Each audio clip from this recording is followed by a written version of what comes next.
Once again, let's give them a round of applause.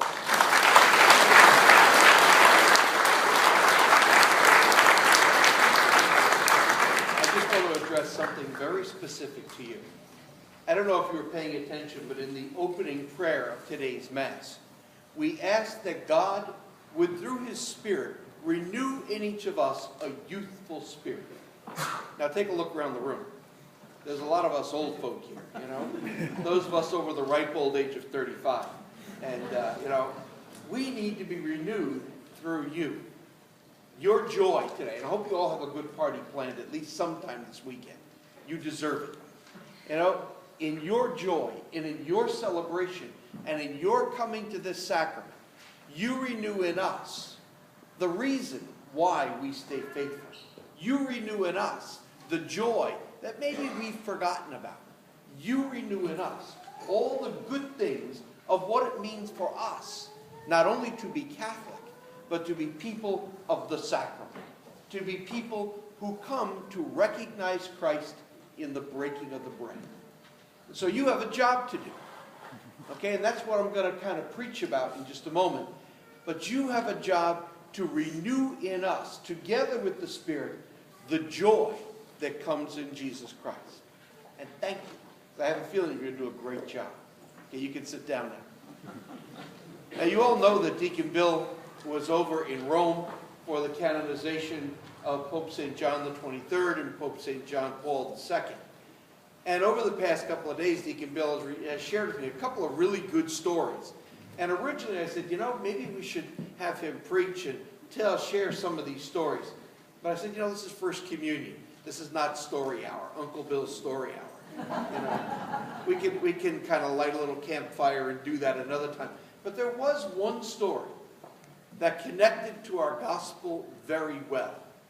And in particular, if you hear the gospel passage today, as you listen, you heard that almost toward the end, and they recognized him in the breaking of the bread. They recognized him in the breaking of the bread. Hold that thought.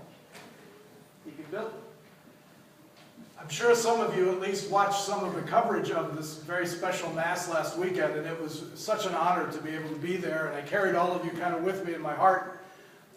It fell to me to be one of the hundreds of priests and deacons who got to distribute communion.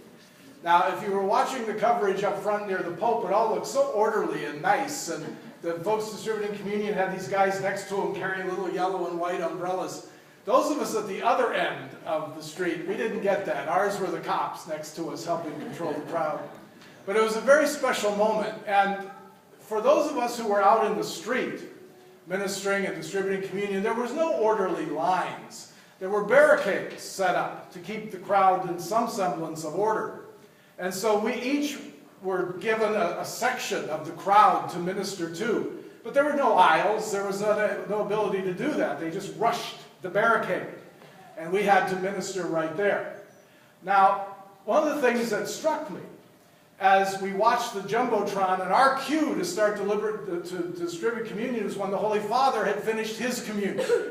Once he was done receiving the body and blood of Christ, that was our cue to start distributing. Right in front of the group where I was were three elderly ladies who had gotten to the front. So naturally, I gave communion to them first. But they did something very remarkable, and I didn't realize how remarkable until I was finished. Because the first thing these three ladies did was immediately bow from the waist and stayed that way. At first I thought they're bowing out of reverence for Holy Communion, for the Eucharist, and I'm sure that was a part of it. But what became obvious after a few minutes was that they were making themselves the table. Because I had to reach over them to distribute communion to others, and they knew that. And they stayed in that position. They made themselves the table of the Lord. Thank you. And my invitation to you, our new first communicants, is to become the table of the Lord. In all the places that you go, let Christ be served through you. Not just that Christ serves you and that you recognize in your own life this new presence, this unique presence of the risen Christ in your life because you share in the sacrament of the altar. But in this, you become the way that Christ is served to others. When you're in school, and you go to lunch, and you see somebody bullying somebody else, allow Christ to be served through you. Be present to them.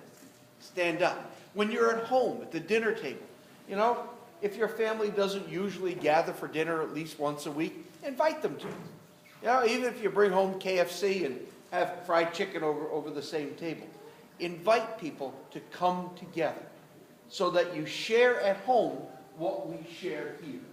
That you become the table over which the Lord is shared with others. That is so important because, as I said, you are the hope. You are the reminder of the joy that becomes renewed in us as we share this sacrament. I invite you to take that challenge.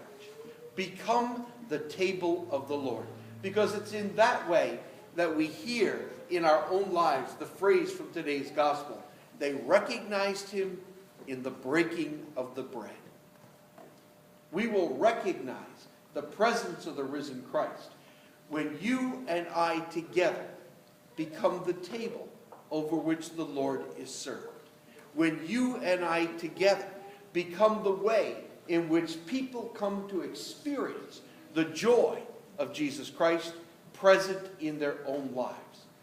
Like I said, some of us older folk, we tend to get a little hardening of the arteries spiritually. You know, we get a little crummy and crusty, and we get a little grouchy at times. But the joy that you bring renews us. The joy that you bring strengthens us. The joy that you bring allows us to recognize him in the breaking of the bread. Thank you.